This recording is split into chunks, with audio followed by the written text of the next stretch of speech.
Olá, gente, muito boa tarde para você que está com a gente aqui no Show da Tarde. E eu tenho o prazer de receber hoje como entrevistar o meu amigo Jefferson. Seja bem-vindo a esse momento maravilhoso no Show da Tarde. Nos deu o prazer de estar com a gente, atender o nosso convite. Seja bem-vindo, Jefferson. Muito obrigado, para mim é uma satisfação estar mais uma vez aqui no programa. E estamos aí trazendo essa mensagem aí de força, fé e esperança aí para o nosso público. Muito bem, nos bastidores, eu aqui conversando com o Jefferson, fiquei impressionado, Jefferson, fiquei muito impressionado mesmo, feliz mesmo, realizado com as informações que ele passou para a gente sobre o livro que ele vai falar, sobre o lançamento deste livro, e a gente quer saber em primeira mão, Jefferson, como que é, o que passa na sua cabeça, no seu coração, e a sensação de você lançar um livro. É o primeiro livro? É o primeiro livro, sim. Conta pra gente, então. Então, para mim é uma satisfação, né? Foi um sonho, na verdade, né? Um projeto que eu tenho, um projeto pessoal. E estou muito feliz. Aí, o ano de 2019 foi dedicado à produção do livro, que é o primeiro passo de um projeto mais ampliado, né, que visa levar essa mensagem sobre esse complexo universo da adicção, né, essa mensagem de que álcool também é droga e que, quando negligenciamos isso, ficamos à mercê de uma substância com alto poder de destruição. Então, é um sonho, é o primeiro passo de um projeto maior, como eu disse, e a partir de 2020 a gente vai começar a implementação desse segundo passo desse projeto, com muita alegria. Muito bem, muito bem. Então a gente quer saber também aqui, depois que você lançou esse livro oficialmente, já considera a missão cumprida ou ainda você pretende, né, continuar nessa missão? Como foi assim você vendo esse livro sendo lançado já? E você pensou, vai ficar só nesse, essa mensagem está legal, ou eu posso escrever mais livros, tem mais bagagem ainda, tem mais coisas que eu preciso contar, porque às vezes está no nosso coração, né? Tem coisas que eu não contei nesse livro que eu preciso contar. Conta pra gente. Então, de forma alguma, né? O lançamento do livro é o primeiro passo, como eu falei. Existe muita coisa aí que eu pretendo fazer em função da minha história de vida, né? Quem lê o livro vai poder, vai saber com mais propriedade, vai saber tudo que eu passei e que realmente faz parte hoje do meu projeto de vida levar essa informação, né? De que álcool é droga e que ele causa muita destruição. Então, no livro, o livro tem um cunho autobiográfico, né? O lançamento aconteceu dia 13 de dezembro, aqui na Biblioteca Pública de São José. Foi um sucesso, muita gente compareceu, fiquei muito feliz, realmente surpreso, né, com a participação. E eu fico surpreso também com todos os retornos que eu já estou recebendo das pessoas que estão lendo o livro e da transformação que está causando, né? E que, quando me perguntavam, eu disse, qual é o teu objetivo em lançar o livro? Eu disse, olha, se eu conseguir levar essa mensagem para uma pessoa, se eu conseguir ajudar uma pessoa, eu já terei o meu objetivo alcançado. E hoje eu estou surpreso assim, que tem muita gente me dando retornos aí, dizendo, nossa, eu não sabia que eu era alcoólatra. Porque isso é um mito, né? Existem muitos mitos em relação a essa doença, né? Que é uma doença. Sim. Muitos nem sabem que é uma doença. Muitos não têm informação disso. Muitos pensam que eu bebo só fim de semana, então eu não tenho problema com a bebida. Outro mito. Eu bebo uma vez por ano, eu não tenho problema com álcool. Eu tenho um amigo médico que bebia uma vez por ano, nas férias. Meu Deus. Mas todas as férias ele bebia muito, né? Muito mesmo. E acabou se envolvendo num acidente e morreu alcoolizado. Meu Deus. Aí me pergunta, a pergunta que me faz, ele era alcoólatra? Não, ele bebia só uma vez por ano, né? O que as pessoas acreditam. Sim. Não, ele era assim. Porque uma vez por ano ele dedicava aquele tempo de férias para beber. Então, o alcoólatra não é aquele que bebe todo dia, aquele que está lá embaixo do viaduto caído. O alcoólatra é aquele que tem o hábito de beber, já se programa para beber, já tem... o alcoolismo é uma mudança comportamental, né? Que tem o seu comportamento alterado em função da bebida. Então, tem muita coisa para falar, tem muito esclarecimento para levar toda essa população que sofre disso e quem convive com um dependente, né, alcoólico ou dependente de outras drogas, porque toda a família adoece, né, nesse processo do desenvolvimento da compulsão alcoólica. Não é apenas o doente. Toda a família sofre e a família muitas vezes quer ajudar e não sabe como, acaba agravando a situação. Então, no livro tem muita informação para os familiares também, como pedir ajuda. Eu tenho um filho que começou a fumar maconha, o que eu faço? Tem todas as informações ali, tem muita dica para quem quer, para quem convive com dependente ou para quem já é um dependente. Só para confirmar o que a gente comenta e a gente vê muitas vezes atitudes de uma pessoa que é alcoólatra, quando ela ingere a bebida. Tem pessoas, com certeza, para escrever esse livro, você deve ter estudado, lido bastante coisa, né? E observado o comportamento das pessoas, principalmente uma pessoa alcoolizada. E existem pessoas que se transformam, não é? Existe aquele bêbado que fica feliz, que conta piada, que ri de tudo, mas existe aquele que ele toma bastante e ele, às vezes, toma um pouquinho. Eu tenho o vô da minha esposa, e que chegaram a ter que amarrar ele numa árvore. Ele morava num sítio no interior. Chegaram a ter que amarrar ele numa árvore porque ele saía correndo, tirava a roupa. Pode comentar alguma coisa para a gente sobre essas atitudes, o que altera tanto assim a pessoa? Essas atitudes variam de pessoa para pessoa. Sim.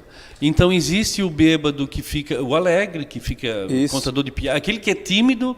Uma das causas do desenvolvimento da compulsão é a timidez, porque a pessoa, o homem ou mulher, quando bebe, se solta, né? Isso. O cara lá na juventude quer arrumar namoradinha, é tímido, toma alguma coisa e vai e cria coragem. Então, uma das características é a pessoa ficar feliz, ficar contador de piada, o tímido, né? Fica assim. Outros assumem um comportamento mais violento, agressivo, né?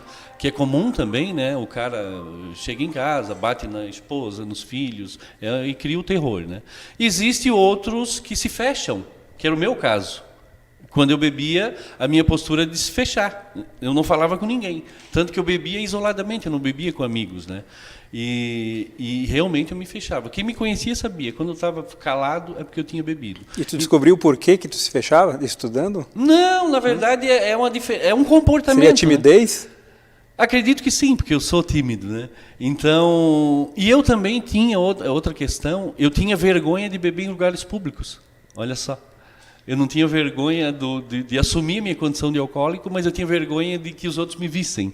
Então a postura é essa, eu bebia em lugares isolados e tal, em casa eu não bebia. Então isso é realmente variável de pessoa para pessoa. Agora uma realidade é que o alcoolismo é uma doença comportamental. Ele altera o comportamento das pessoas. Até popularmente se diz, né? Aquela pessoa é tão boa, mas quando bebe, realmente se transforma. Isso acontece com todos, né? Ou fica violento, ou fica alegre, ou se fecha, mas realmente... A alteração sempre vai existir. E também ela enaltece os defeitos de caráter, né? O alcoolista, depois de instalada a doença, ele mente, ele fica... ele simula... Comprovado isso, né? Comprovado. Ele manipula. Então, ela altera... ela enaltece os defeitos de caráter e cria outros, né? Cria padrões de comportamento que a pessoa habitualmente não tem. É verdade. É igual uma pessoa que usa a droga, né? Produto químico. Ela mente para poder adquirir, rouba bastante. Às vezes era uma pessoa... Eu conheço famílias que são famílias exemplares, mas tem um na família que, como diz, seria a ovelha negra da família, popularmente falando, porque a pessoa se envolveu com droga e da droga ele acaba a roubar, né? Acaba se envolvendo com roubos para sustentar o vício. Sim, é muito comum, né? Porque depois de instalada a compulsão, que pode se evoluir para uma obsessão, porque a compulsão é mais física, né? E a obsessão é mais mental. Então, quando chega nesse estágio, a pessoa faz qualquer coisa. Ela rouba, ela até mata, né? Isso é comum, né? Então, é muito sério isso. Por isso que eu defendo que esse assunto tem que ser discutido em casa, nas famílias, nos ambientes escolares, nas igrejas, tem que ser discutido, porque é muito sério. Que acaba contagiando muita gente, como a gente estava comentando nos bastidores, a família sofre, as pessoas que nos amam sofrem com a gente, né, Jefferson? Você passou, quem sabe, por esses momentos, assim, de alguém que tentou se afastar por causa desse momento que você estava passando? Sim. Existem pesquisas que dizem que, em média, um alcoolista, um adicto, prejudica no seu entorno, em média, 12 pessoas, né? E isso é uma realidade, né? Isso falando de familiares, falando de colegas de trabalho, pessoas do seu convívio, né? Então ele prejudica muita gente. E muita gente adoece, né? Até tem um termo que até vou fazer uma palestra sobre isso, sobre a codependência emocional, né? Que é esse adoecimento da família. Tanto que o tratamento não deveria ser somente do dependente, ele deveria ser da família. Porque toda a família fica prejudicada e a família adoece. Agora, se é difícil para um dependente assumir a sua condição de patológica, né, sua condição de doente, para a família é pior ainda, é mais difícil ainda. Verdade. Porque quando abordadas, o que acontece? A pessoa vai dizer, não, o problema é dele, nós não temos problema algum. E quando acaba, a família já está afetada e já está dependente daquela situação, por isso que a gente chama codependência, e realmente é muito sério isso. É outro assunto que deveria ser tratado, né, a codependência emocional, com mais amplitude, com mais seriedade, né? Porque a família toda é prejudicada. E quando não se sabe fazer uma abordagem assertiva, muitas vezes se piora aquele quadro, aquela situação que já é desoladora, né? Então, o tratamento, importante que o tratamento seja da família e não somente do dependente. Legal. O livro, então, aqui, Jefferson, a mais bruta flor do querer. Só esse título aqui já é uma porta de curiosidade para quem lê o título desse livro. E conta para a gente, Jefferson, então, os seus planos aí para 2020, com esse livro maravilhoso. Existe alguma data para alguma sessão de autógrafos mais? Quantas serão esse ano? Tem alguma coisa programada já ou não? Sim, tem sim. A data oficial foi dia 13/12, como eu falei. Já participamos da Feira do Livro, que aconteceu agora, próximo ao Natal ali, eu não me lembro, acho que foi dia 22 que eu estive lá. E tem outras datas já sendo organizadas pelo Vitelli, né, da Vitelli Publisher, que é a minha editora, para esse ano, aí várias datas de sessão de autógrafos aí para acontecer. E mais outros eventos aí que a gente vai estar participando também, no sentido de divulgar esse livro, que o meu desejo é que ele alcance muitas pessoas, não só quem tem o problema da dependência, mas os familiares e todas as pessoas que não têm a compulsão, mas que querem se informar sobre o assunto. Então, meu desejo é que ele alcance a todas essas pessoas. Com certeza. Até alguém que, de repente, está nos assistindo, que tem um vizinho, tem um amigo, né? Que é essa pessoa que o ser humano, principalmente o brasileiro, gosta de ajudar as pessoas, né? O vizinho, né? O colega de trabalho. Então, pegar um livro e entregar na mão dessa pessoa, com certeza é uma porta se abrindo, é uma luz no fim do túnel para essa pessoa, né, ser transformada, porque você já acabou de falar aí logo anteriormente nas respostas que você já recebeu vários retornos de pessoas que foram alcançadas pela mensagem do livro, que, como você falou, o ideal e o que você busca, o seu objetivo, o seu foco é ver pessoas sendo transformadas, e com certeza muitas serão transformadas. Né? E se você tivesse a oportunidade de escrever de volta esse livro, você acrescentaria algo ou tiraria algo do livro? Conta pra gente. Muito boa pergunta. Eu não tiraria nada. Não tiraria nada, mas sim já teríamos algo a acrescentar. Porque essa jornada da degradação é dinâmica, né? Tipo, essa semana eu recebi uma informação nova, né? Que não é do nosso país, mas é uma informação interessante. Que em Portugal aumentou em 30 vezes o número de internação por surto psicótico causado pela maconha. Para ver só. 30 vezes. Então, lá na Europa tem toda essa onda de legalização da maconha, né? Da cannabis, do baseado, enfim, e recebo essa informação, né? Aumentou 30 vezes o número de internações. É uma informação muito alta, né? Muito alta. O índice. Então, todo dia eu venho recebendo informações novas que eu tenho vontade de repassar. Então, se eu fosse escrevê-lo hoje, eu já teria informações novas para colocar. Então, não tiraria nada, somente acrescentaria. Então, para quem está nos vendo, que tem um vizinho, que tem um parente, um amigo, que tem esse problema, sem dúvida é um ótimo presente. É um ótimo presente. Legal. Quem sabe a pessoa lendo vai se identificar e vai provocar algum movimento em busca do tratamento, em busca da recuperação. Eu ficaria muito feliz, muito feliz. Que legal. Né, e o tema que você aborda no livro aqui, você pensa que seja para um público específico ou seria de um interesse geral esse tema? Conta para a gente. Não sei.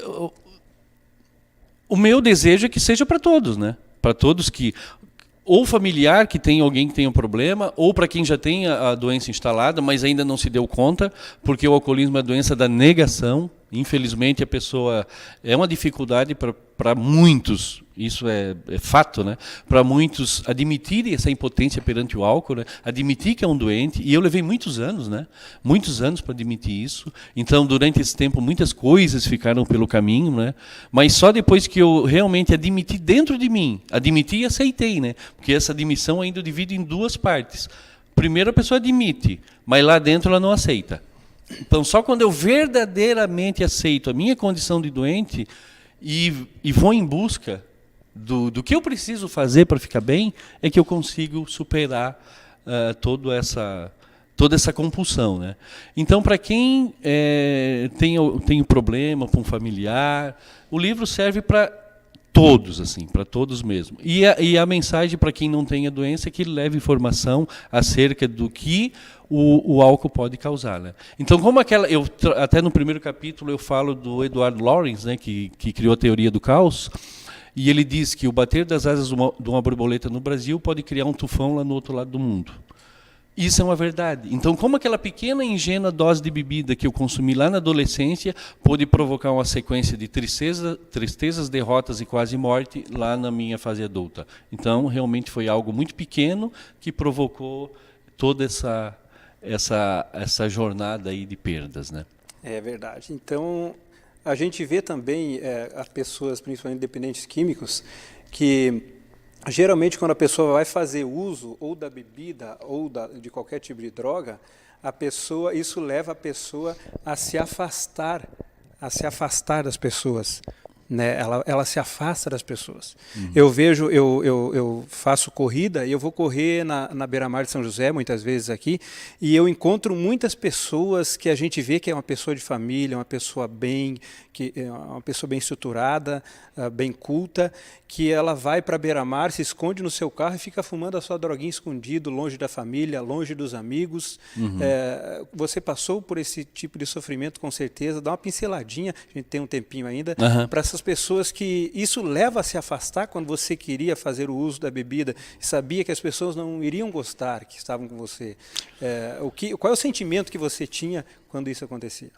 Com certeza que quando eu quero continuar fazendo uso de qualquer substância, de álcool e de outras drogas, e eu tenho uma família que, querendo o meu bem, tenta me alertar de todas as formas de que para onde eu estou indo, eu vou me afastar deles. E no fundo você quer o bem deles e não quer que eles vejam aquilo ali que você está fazendo, seria isso? No fundo eu quero conciliar as duas coisas. Eu quero ter uma vida normal e saudável, e no trabalho, na família, eu quero ter essa vida harmonizada, mas quero continuar fazendo uso da bebida. Mas são coisas incompatíveis. Não funciona assim, principalmente depois que desenvolve a compulsão. Então é muito comum ver comportamentos desse tipo, de jovens, de adultos, que vão aí dentro dos carros fumar seu baseado, porque querem se isolar e querem continuar naquilo.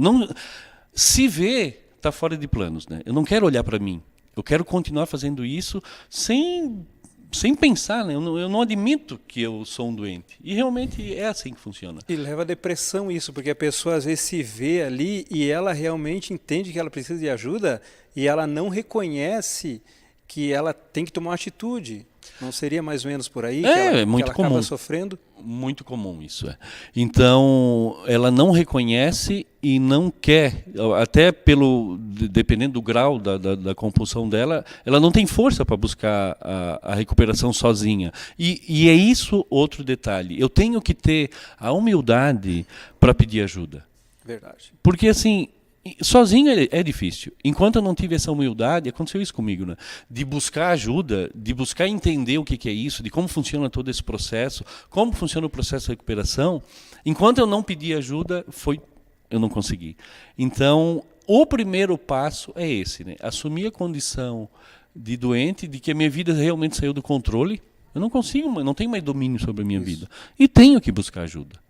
Tem que fazer esse movimento. Muito bem. E sozinho realmente é difícil. Muito bem. Então, finalizando a nossa participação aqui no Show da Tarde, né, com o meu amigo escritor Jefferson, contou a sua história linda, maravilhosa nesse livro, A Mais Bruta Flor do Querer. Né? A gente quer que ele deixe a sua mensagem final para aquela pessoa que começou o ano com um propósito na sua vida. Esse ano eu paro de beber, esse ano eu paro de fumar. Tomou um propósito de abandonar algum vício que prejudica ele e a sua família. Deixa uma mensagem rápida que o nosso tempo está correndo. Então, para quem assumiu essa... Geralmente, na virada de ano, a gente faz um planejamento, né? Emagrecer, enfim, várias coisas, né? Então, para quem já tem, já se vê como alguém que bebe de maneira problemática, eu digo, vá em frente, peça ajuda, porque sozinho realmente é difícil. Busque informação, não só no meu livro, mas pode buscar informação na internet, tem muita informação a respeito. E outra fonte de recuperação, outro local que eu vejo vidas serem transformadas é na Irmandade de Alcoólicos Anônimos. Para quem tem problema, ou para quem é familiar de pessoas que têm problema, busque ajuda nesses grupos. Lá vocês vão entender como todo esse processo patológico começa, e como pode-se entrar num processo de recuperação honesto, o que eu posso fazer para ficar bem. Procure ajuda nesses grupos que certamente vocês encontrarão. Jefferson, feliz 2020 para você, sucesso no livro, para você que esteve com a gente, um ótimo dia e até a próxima. Um grande abraço. Obrigado.